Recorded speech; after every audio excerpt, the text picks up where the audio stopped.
देश में I love Modi बोल सकते बट आई लव मोहम्मद सल्लल्लाहु अलैहि वसल्लम नहीं बोल सकते।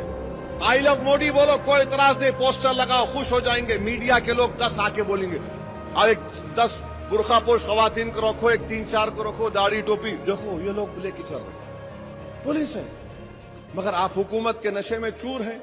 नमस्कार, मैं हूं विजय श्री और स्वागत है आपका सियासत नगरी में।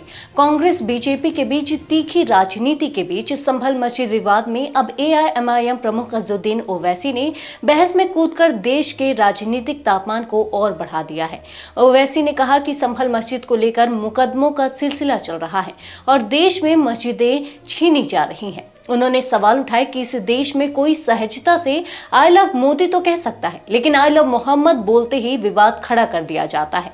यह असंतुलित और खतरनाक संकेत है।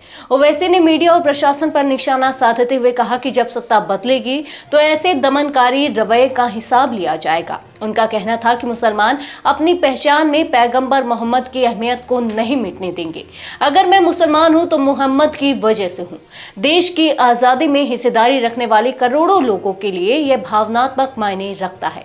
सत्ता प्रशासन पर कटाक्ष करते हुए ओवैसी ने यह भी कहा कि पुलिस अक्सर सत्ता पक्ष के लिए जवाबदेह रहती है, आम लोगों के लिए नहीं, और यही वजह है कि वीडियो में दिख रहे लाठीचार्ज और दुकानदारों द्वारा पुलिस पर फूल बरसाने जैसे दृश्य चिंताजनक है। उन्होंने सरकार से पूछा कि इतने सारे कानून क्यों बनाए जा रहे हैं और इन कानूनी प्रावधानों का इस्तेमाल किसके हित में हो रहा है।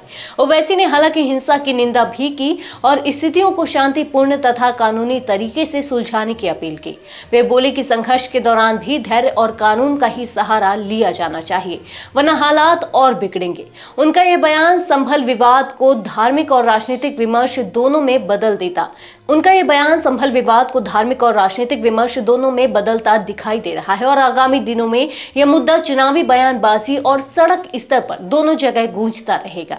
राजनीतिक दलों के बीच अब सवाल यह रहेगा कि प्रशासन, मीडिया और विपक्ष मिलकर इस संवेदनशील मसले को कैसे शांत करेंगे, या यह विवाद और सियासी मोर्चे बंट तक जा पहुंचेगा।